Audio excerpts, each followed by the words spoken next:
ये फिर एक नई वीडियो लेके आए हैं और आज हमारे वीडियो का टॉपिक है कोई सीरीज में से नहीं है फ्रेंड्स। आज हमारा जो टॉपिक है वो बेसिकली क्वेश्चन एंड आंसर्स का टॉपिक है। जो हम कई दिनों से मेरे कमेंट बॉक्स में जो है कुछ लोग क्वेश्चंस पूछ रहे थे, तो मैंने उन सोचा क्योंकि एक्चुअली उनके आंसर जो है मैं कमेंट बॉक्स में नहीं रिप्लाई करके दे सकता, उसके लिए वीडियो बनाना जरूरी था।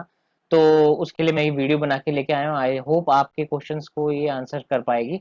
तो चलिए शुरू करते हैं। हमारे पास राम कठारिया जी गुप्ता जी के हमारे पास ये दो क्वेश्चंस हैं। तो पहला क्वेश्चन जो एक्चुअली सर, जो आपने बॉल गोल मिल के डिसमेंटल की बात की है, तो अभी तक कोई ऐसा 15 साल के अंदर मेरे कैरियर में अभी तक ऐसा प्लांट में डिसमेंटल हुआ नहीं है।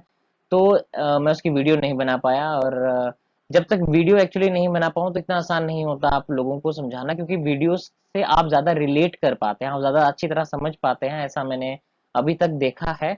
तो अगर नहीं भी बन पाती तो मैं कोशिश करूंगा फिर भी एक इस पे एक स्पेशल वीडियो बना पाऊँ कोल मिल पर।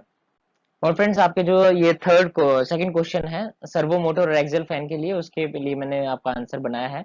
और उसके बाद दिनेश जी के दो क्वेश्चनों का आंसर दूंगा। हम एक्सेल फैन के बारे में जान लेते हैं। एक्सेल फैन जो हमारे पास होता है फ्रेंड्स, ये एक ऐसा स्पेशल टाइप का फैन होता है जिसमें जो एयर फ्लो करता है वो शाफ्ट के पैरेलल करता है। तो हमारे पास ये ज्यादातर जो मैन्युफैक्चर किया जाता है वो प्रेशर डिफरेंस लाने के लिए मैन्युफैक्चर किया जाता है, और ये वेंटिलेशन और कूलिंग में ज्यादा इस्तेमाल किया जाता है। ज्यादातर आपने जो अपने डेस्कटॉप में या फिर जो बैटरी चार्जर होता है या कई तरह के इलेक्ट्रॉनिक्स गैजेट्स होते हैं जिनको ठंडा रखना जरूरी होता है, वहां पे आपने जरूर देखा होगा इसके जो प्रोपेलर टाइप का फैन होता है। और इस तरीके से जब ये हमारे पास एयर का फ्लो करता है तो एयर एक साइड से हमारे पास जिस मर्जी एंगल पे आए, लेकिन उसके बाद वो एक्सेल यानी कि शाफ्ट के पैरेलल ही आउट निकलती है। तो ये हमारे पास एक्सेल फैन होते हैं। और सर्वो मोटर फ्रेंड्स हमारे पास एक स्पेशल टाइप की मोटर होती है, इससे बहुत सिमिलर होती है स्टेपर मोटर। उसको फिर किसी वीडियो में मैं बताऊंगा। सर्वो मोटर फ्रेंड्स बेसिकली जो हमारे पास होता है, दो चीजों का कॉम्बिनेशन होता है, एक मोटर का और एक सेंसर का।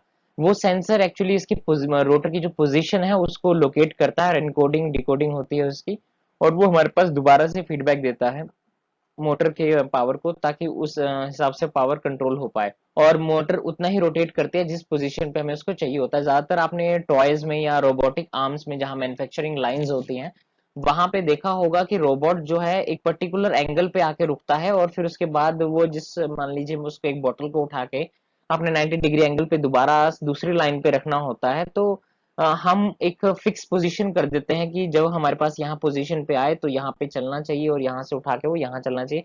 तो उसके अंदर जो सर्वो मोटर्स होंगी, छोटी छोटी दो तीन सर्वो मोटर होंगी, ये जो होती हैं इनको पूरा प्रोग्राम के थ्रू ये चलती हैं, ये पीएलसी से कंट्रोलेबल होती हैं, पीआईडी कंट्रोलर से कंट्रोल करी जा सकती हैं। ये बहुत ज्यादा एफिशिएंट होती हैं, और ये इजी टू स्टार्ट और इजी टू स्टॉप होती हैं, उसी टाइम पोजीशन पे स्टॉप हो जाते हैं जब इनको करना चाहें। और क्लोज लूप में हम इनका इस्तेमाल करते हैं। और सर्वो मोटर ज्यादातर इसी कामों के लिए इस्तेमाल की जाती है। और सर्वो मोटर को जब हम एक्सेल फैन के साथ इस्तेमाल करें तो बेसिकली वेंटिलेशन और कूलिंग के लिए ही इसका इस्तेमाल होता है। और अगर आप इसको डिसमेंटल की बात कर रहे हैं तो फ्रेंड्स देखिए, जब भी आपको किसी कपलिंग या इसको डिसमेंटल करना हो तो ज्यादातर जो मैंने देखा है एक्सेल फैंस जो होते हैं उनको जो उनके रोटर शाफ्ट के ऊपर जहां बेस के ऊपर वो अटैच होते हैं वहां से भी कई फैंस जो हैं अलग से नट बोल्ट के साथ खुल जाते हैं, और उसके बाद हम उसके कपलिंग को अलग करते हैं, फिर हम शाफ्ट को मोटर अलग कर देते हैं। कईयों में शाफ्ट के साथ ही अटैच होता है, पूरी फैन की असेंबली एक ही होती है, आपको जस्ट वो कपलिंग बाहर निकालनी होती है स्क्रू के थ्रू। तो अलग अलग होता है, डिपेंड करता है, ये इतनी बड़ी डील नहीं है। जब आप कुछ खोलने जाते हैं तो आपको उसमें नट बोल्ट दिख ही जाते हैं कि किस तरह से इसको अलग करना है। तो हमारे पास थर्ड और फोर्थ दिनेश जी के जो क्वेश्चन है उसके लिए हमारे पास ये दो आंसर है। दिनेश जी, मैंने इस मोटर को टेक्समो OMS02 मॉडल मोटर को मैंने चेक किया था। ये हमारे पास सिंगल फेज की मोटर है, अभी तक मैं इसके सामना नहीं हुआ मेरा इसके साथ, लेकिन सिंगल फेज की मोटर है फ्रेंड्स। और सिंगल फेज की मोटर जो होती है वो ज्यादातर क्लास ए ही होती है। पहले तो क्लास ए ही आया करती थी, हाँ आपने बिल्कुल सही ऑब्जर्व किया, पहले क्लास ए ही आया करती थी। अब जो है क्लास बी भी आने लगी है। लेकिन डोमेस्टिक पर्पस के लिए आप देखिए देखिए, एक जो क्लास ए होती है उसमें 105 डिग्री सेल्सियस का मार्जिन होता है। आप 105 डिग्री सेल्सियस तक का टेम्परेचर वो झेल सकती है, सेफली ऑपरेशन कर सकती है, जिसमें 40 डिग्री सेल्सियस बनाया टेम्परेचर होता है, यानी कि आसपास का एटमॉस्फेयर का टेम्परेचर होता है, और 65 डिग्री सेल्सियस वो जब रनिंग करे तो उसकी वाइंडिंग झेल सकती है।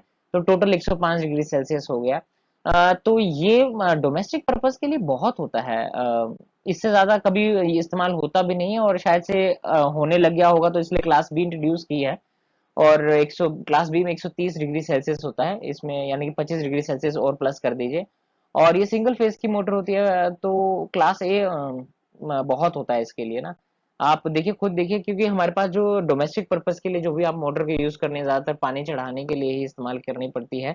और पानी की मोटर ज्यादा 2 घंटे 4 घंटे चल जाती है, 6 घंटे चल जाती है, इससे ज्यादा वो चलती भी नहीं है। कोई हैवी ड्यूटी या लॉन्ग रनिंग आवर्स इनकी नहीं होती है, जिसमें बहुत ज्यादा टेम्परेचर की या में टफ चाहिए, इतनी ज्यादा टफ नहीं होती। और ये वाकई में आपने बहुत अच्छी मोटर खरीदी है। इसके रिव्यू मैंने चेक किए हैं, बहुत अच्छे रिव्यू हैं इसके।